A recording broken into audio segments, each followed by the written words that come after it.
October 1992, he came the 2-hour ride up, and as he got to my house, he said, "Man, the colors at Messerschmitt's Pond were just so gorgeous." So I said, "Hey, Nicky, would you like to go for a canoe ride?"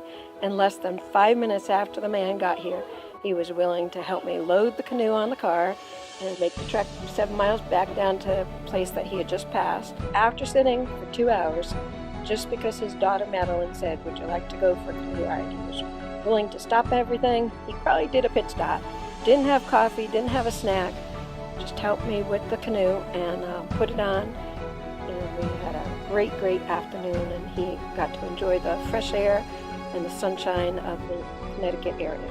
And it was something he loved to do very, very often. For 100 years, Grandpa's been around. I've only known him for 48 of them, and it's been wonderful.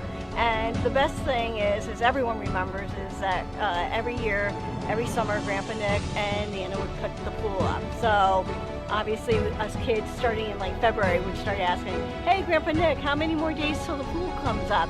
And what would happen is Grandpa Nick would be able to know exactly how many more days it would take.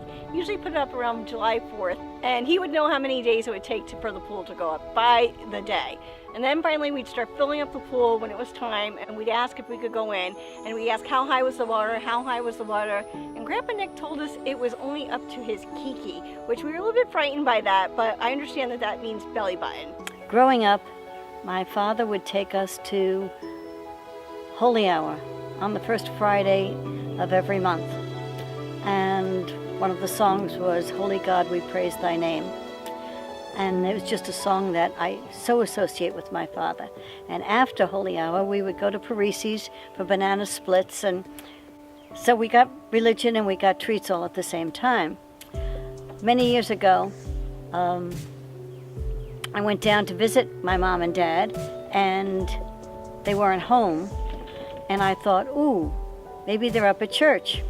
I drove up to church, and sure enough, my mother was up on the altar, acting as Eucharistic minister, but I didn't see my dad anywhere around. So I looked and figured, well, I couldn't see him. I slunk into the back row of the church and looked around. I recognized a couple of people. There was an old man at the end of the pew that I didn't recognize, but I knew Dad was somewhere around.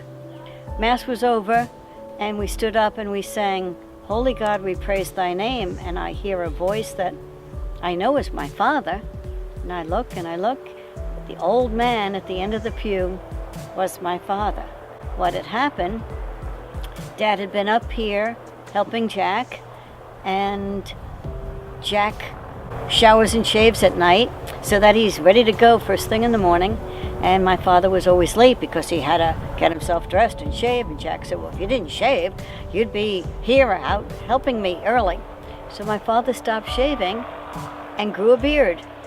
And when he came home, he didn't tell anybody that he had it. He made my mother not tell anybody. So none of us knew that he had a beard. And this old man at the end of the pew was my dad. And it was like, ooh, ugly. And now, after all these years of him wearing a beard, I don't know that I'd know him without the beard. So it's become part of him, just like "Holy God, we praise thy name" is part of him. One of my favorite stories about Grandpa Nick is growing up when we were little, he used to only take boys fishing.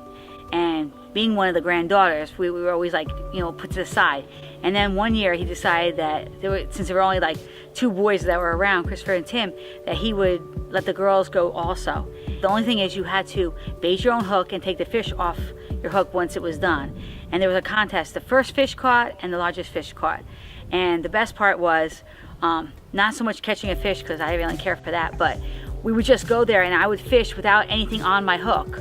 And so I didn't care if I caught a fish or not. I just liked being out there on the docks with Grandpa Nick. And then we got to a point where we were so squirmish the following year, and he did ask girls to go with him, and then we were able to catch the fish, and we'd bring it back out to the car, and then he'd treat to ice cream, but everybody ended up getting ice cream, but the person who caught the biggest fish and the first fish got the ice cream first, but everybody ended up with ice cream same. My favorite memory of Papa is when we went to the circus. I don't remember if we were sitting in the front row or if we were like a couple of seats back, but we were very close to the where the performance was. For some reason, the clown kept on picking on Papa and my dad to like do all these like funny stuff with. So they gave like Papa an umbrella, and so Papa had this umbrella, and the clown kept on spitting water out at him. So Papa thought it would be a good idea to do it back to the clown. So Papa took his bottle of water and he put it in his mouth and he spit it out at the clown.